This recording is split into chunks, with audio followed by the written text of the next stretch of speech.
هلکانو تاسو خفه نشئ بس شوخي دې پکې راواوي وایي د اوسني هلکان څه دي د اوسني هلکان څه دي پیکې په لاړو غوړوي چې شرشمدي نه تاسو دا کارونه کوئ ګنې دغه شانې به ګنجی تاسو نه جوړ شي او بل مشر اکثر ځان ته وایي که نه و چې زه ډېر زیات هوښیار یم ماشاءالله که نه څوک وایي چې ما هېڅ کله نه ده وینې همچنین که هستم معمولا من دوستان چې نه هوښیار هستم نه دیوانه مشر ما ته ډېر زیات ګران دي رڼا جانې زه به ورته یو ټپه ډالۍ کوم وایي مشله دومره په ما ګرانې مشله دومره په ما ګرانې چې ته روانې زه لغتې درکوم همون رسمه میگه داول ناگه پاسان که لغت میزنید برو یا میشیرم داول خدا که خدا چیب خیر میگم بازم دیرم من نه د مننه وړ نه ده دا خو ستاسو خداوند فهمی به اون سن برساند کاسه چوب بگیری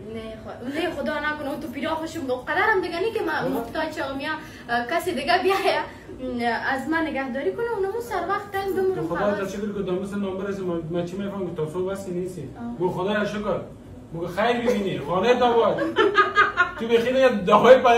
خانه خود که من خانه پایدی از بجای که ما توی که دیگه خانه از نزاکت بودیم یک دیگه خدا بیاد کنه خدا را دوستا سعی کنه ما بیچاره پیش از اینکه همین برنامه را آغاز کنیم ما هم اطلاع نداشتیم که یک کمی شوخی و مذاق میکنیم دیگه همه شما